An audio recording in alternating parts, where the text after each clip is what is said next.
warahmatullahi wabarakatuh.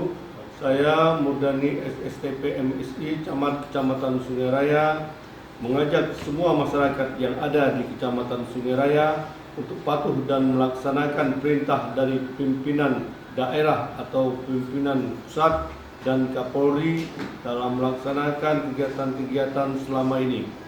Selama ada virus corona, virus yang sangat berbahaya. Untuk itu hindari keramaian dan aktivitas sebagaimana biasanya. Akan tetapi batasi untuk menjaga virus tersebut tidak menyebar di tempat kita.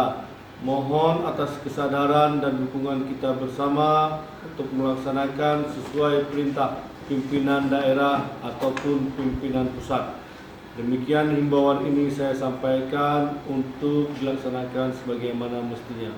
Assalamualaikum warahmatullahi wabarakatuh.